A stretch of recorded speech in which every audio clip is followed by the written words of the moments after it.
I'm 37 weeks and 2 days. I had a doctor's appointment yesterday. I knew I should have done this video sooner, but got carried away. I went to see Dr. Halal, and he measured me, and I'm measuring a week ahead, so I'm measuring at 38 instead of 37. So that puts me closer to my original due date that I was given at the very beginning of November 29th. I got that with my first ultrasound. But, so lately I've been going off 11/29 since yesterday, and that puts me at 37 weeks and 5 days. But I don't know. He listened to her heart, and it was 150 beats per minute, like normal. Gained 2 pounds from my last appointment. Ooh, 2 pounds in a week. Ouch. I'm 2 pounds away from being 200. But let's see. He tried feeling for her head, and apparently, unlike my midwife, he had a lot of problems finding it, so he pulled in the portable ultrasound system and made sure it was her head. And yeah, she's facing left, so I knew she was. She's got her butt all pressed up in my right side and stuff, and her head's about directly center. So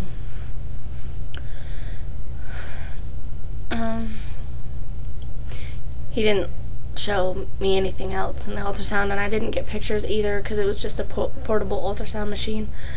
It was just to make sure that the baby was head down.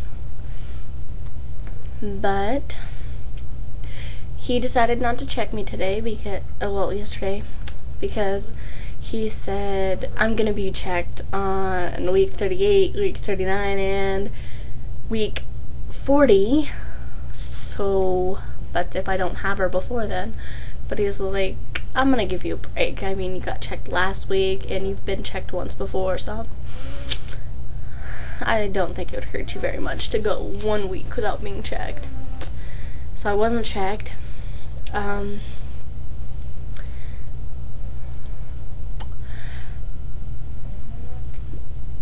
As you all know, if you've watched my other videos, my grandma has lung cancer, and yesterday we found out that the cancer had shrunk. So they are planning to do her surgery. Well, she scheduled a bunch of doctor's appointments for December 3rd. 2 doctor's appointments. And it makes me very upset, because what if I give birth on that day?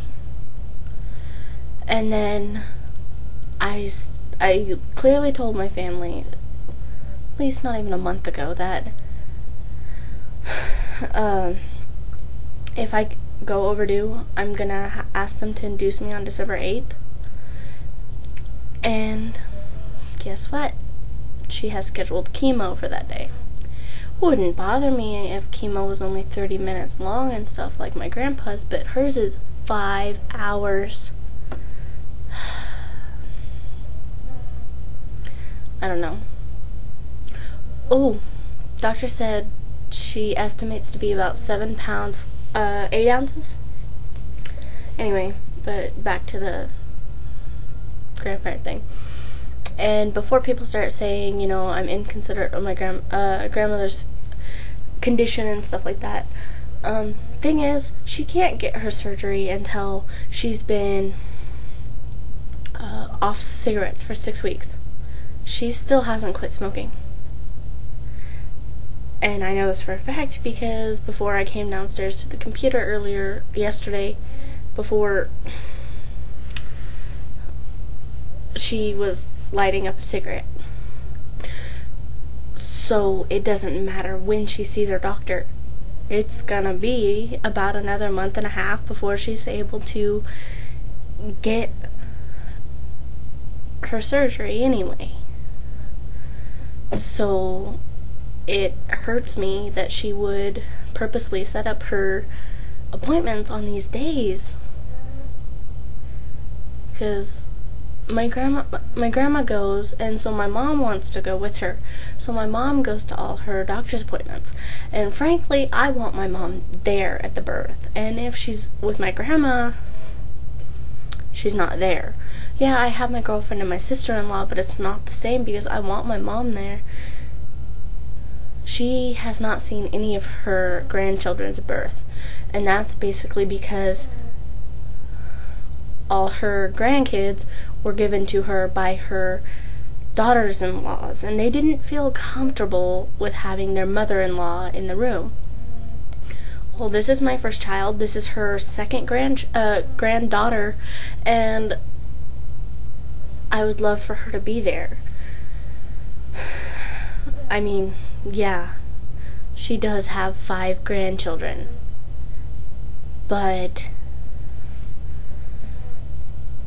and she is going on 6, but still, this is an important time for me. Though I'm not very comfortable with my mom staring at my vag and everything like that, but you know, when you're giving birth, that's a different story. There's a baby coming out. There's a reason to be staring at it.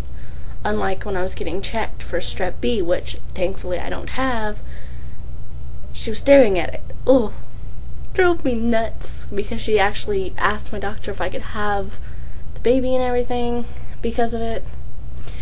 Whatever. I have a flat pelvis a little bit, but they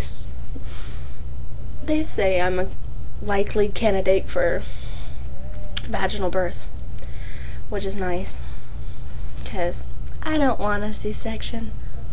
They tell me if I have a C-section I have to remove my tongue ring. Luckily C-sections don't last that long.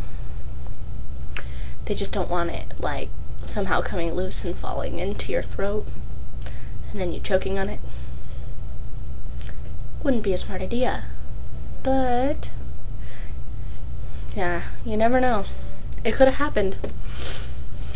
But let's see what else. I know. I normally have so much to say.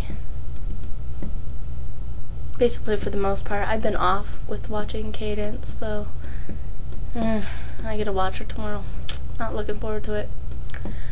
But I convinced my mom, and she's going to pay for me to get this thing that you work at home on your own internet business type thing.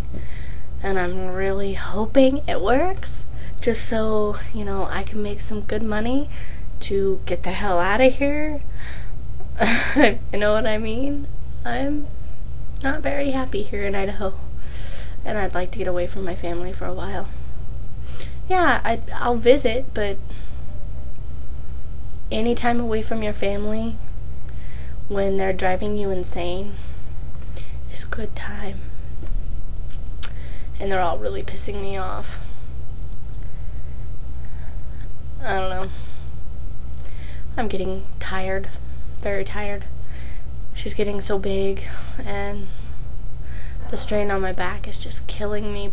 But, you know, I still find the energy to get up and do stuff during the day, which is odd.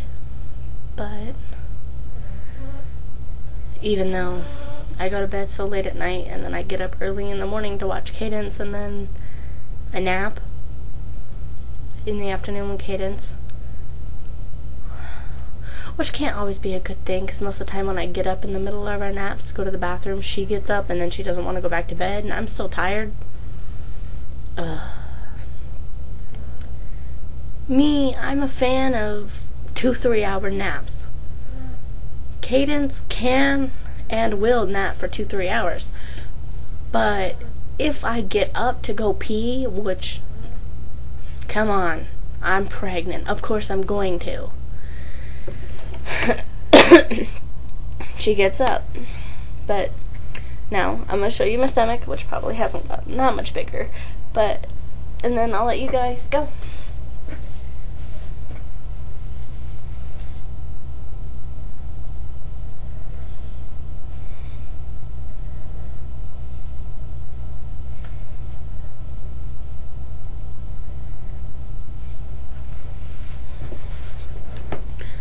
Alright, enjoy your nights.